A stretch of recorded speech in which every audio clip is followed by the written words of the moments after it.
एक चूडाला नाम की परम ज्ञानी महापुरुष थे।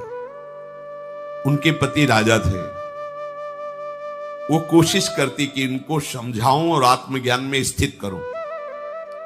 तो जब वो उनको उपदेश देती तो उनके मन में आता ना कि है तो मेरी भार्या ही, तो कहते अपना ज्ञान तो अपने पास रख। और वो राजा थे।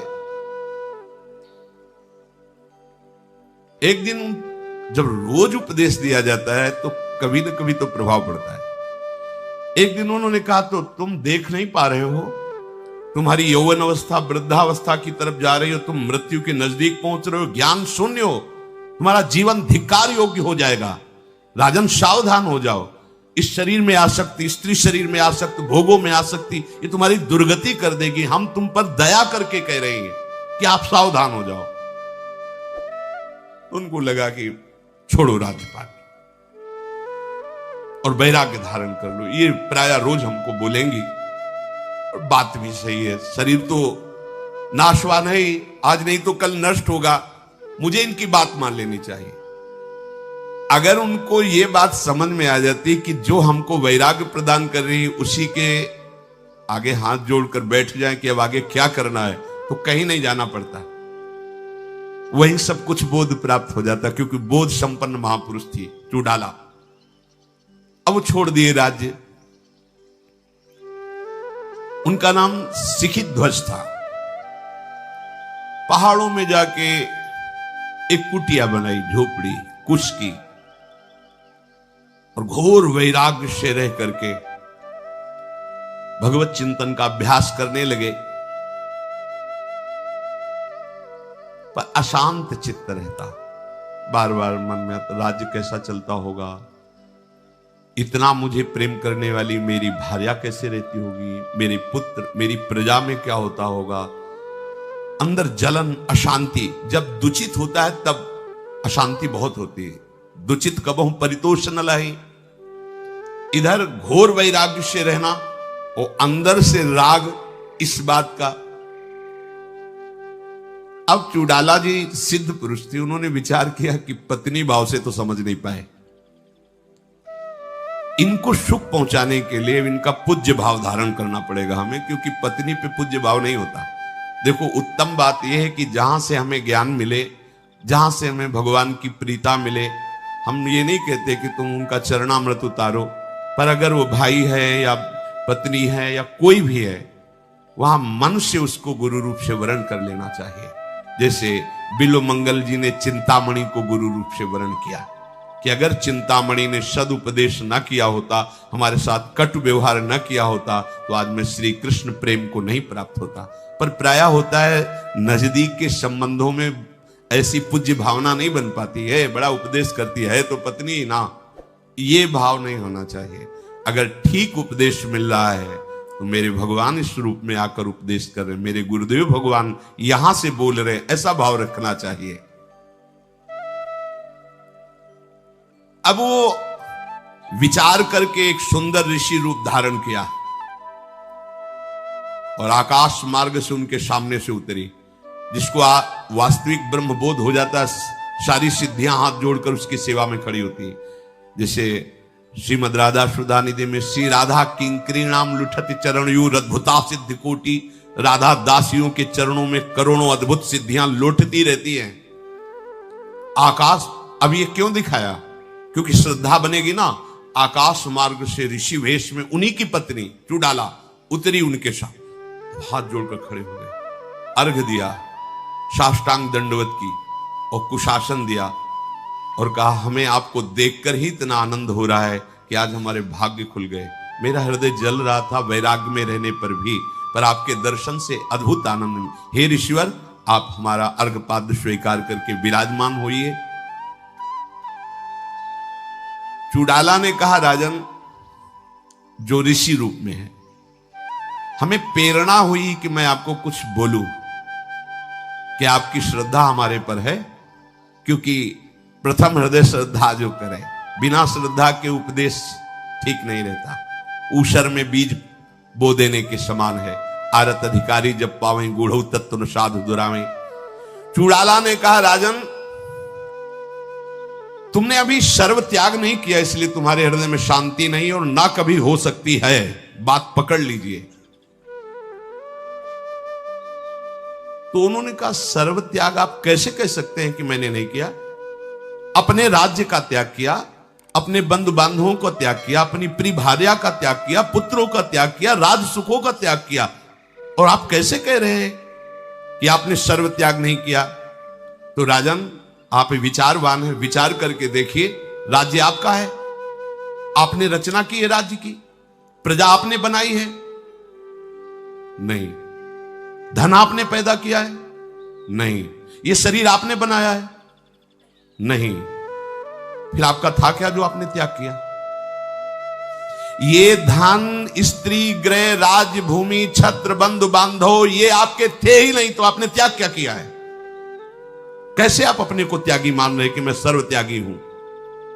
राजन, जो त्याग करना चाहिए वो आपने त्याग नहीं किया, इसीलिए आप शोक रहित नहीं हुए। तो राजा सिक्किध्वज ने कहा कि हे ऋषिवर, यदि आप ऐसा मानते हैं कि राजपाट मेरा नहीं, धन धान्य परिवार मेरा नहीं, तो ठीक ही मानते, क्योंकि मेरी भी समझ में आ गया वो मेरा नहीं था, तो मेरा क्या त्याग? तो ठीक है, इस पर्वत में बनी हुई ये गुफा, ये कुटिया और ये वन, मैं इसका परित्याग कर रहा हूं, अब विचरण करूंगा। तो उनका फिर गलती कर रहे हो, ये पर्वत आपने बनाया, आपने मान लिया कि पर्वत मेरा है, ये गुफा आपने बनाई, ये तृण आपने बनाए, तृण की पर्णकुटी आपने बनाई, तृण तो आपने नहीं बनाए, ये वृक्ष आपने बनाए, ये भूमि आपकी है, आपने क्या त्याग किया? हाँ, ये भी बात ठीक है। तो मतलब ये त्याग करना भी सर्व त्याग नहीं होगा, आपका जो है वो त्याग करो, तभी सर्व त्याग माना जाएगा। अच्छा, तो ये वन, ये गुफा, ये कुटिया मेरी नहीं, तो मैं जिस आसन पे बैठा हूं, ये जो मेरा कमंडल है, ये जो मेरी माला है रुद्राक्ष की, मैं इसको ग्रहण करता हूं, इसीलिए सर्व त्याग नहीं हुआ ना, इसको भी त्याग करता हूं। फिर वह श्री और का कमंडल की रचना आपने की है, रुद्र अक्ष की माला की रचना आपने की है, ये आसन आपने सृष्टि में प्रकट किया है। नहीं, तो फिर जब तुम्हारा है नहीं तो त्याग किस बात का? अच्छा, ये सारी वस्तुएं नहीं है मेरी, तो क्या अब बकाया क्या रह गया त्याग का?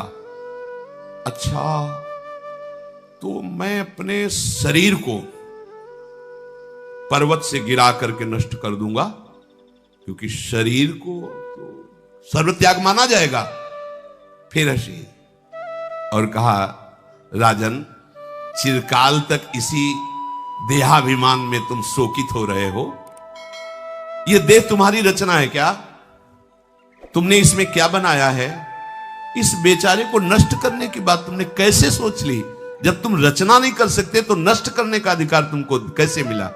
ये तुम्हारा है क्या? ये शुद्ध ज्ञान की बात पत्नी रूप से समझा रही थी तो समझ में नहीं आया, ऋषि रूप से समझा रही। अभी तुम सर्वत्याग परमानंद की प्राप्ति की व्यर्थ बातें करो, क्योंकि सर्वत्याग तुम में नहीं है।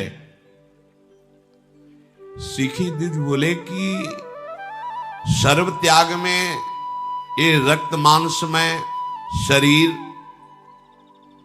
अगर इसको नष्ट कर देते तो मेरा त्याग नहीं माना जाएगा। ऋषि रूप में उन्होंने कहा, बेचारे निरपराध शरीर को क्यों आप मारना चाहते हो? इसने आपका क्या बिगाड़ा है? तुम अज्ञानी प्रतीत होते हो। शरीर को मैं मान रहे हो, मेरा मान रहे हो, फिर उसको नष्ट करना चाहते हो, यह अज्ञान का लक्षण है। बेचारा जड़ शरीर वैसे ही मरा हुआ है, मूक आत्मा है, उसको मारना क्या है? आपकी अभी बुद्धि ठीक नहीं है। अब पत्नी रूप से तो नहीं कह सकती थी ना, इसलिए ऋषि रूप से आप जो ये शरीर की त्याग की बात कहते हैं, ये अपराध माना जाता है। बिल्कुल नहीं, वो तुम्हारा है ही नहीं। कमल लोचन राजन, शरीर का त्याग कर देने पर भी सर्व त्याग नहीं माना जाएगा, क्योंकि दूसरा शरीर मिल जाएगा। सर्व त्याग वही है कि जन्म मृत्यु का चक्र मिट जाए। तो हे देव, फिर किसका त्याग करना त्यागी कहा जाएगा? ये जन्मादि कर्मों का बीज क्या है? किसका त्याग करने पर आप मानेंगे कि मैं सर्व त्यागी हो गया हूं? उन्होंने कहा, साधु स्वभाव नरेश, इस शरीर का, राज्य का या कुटिया का, धन संपत्ति का त्याग वास्तविक त्याग नहीं है, क्योंकि वो आपका है ही नहीं। जब तक आप इस जगत में विचरण करने वाले मन का त्याग नहीं करेंगे, तब तक आप त्यागी नहीं माने जाएंगे। जो पीछे मंदाल शाह जी अपने पुत्रों को उपदेश कर रहे हैं कि तुम इस मन का त्याग कर दो। नरेश्वर, आप मन को ही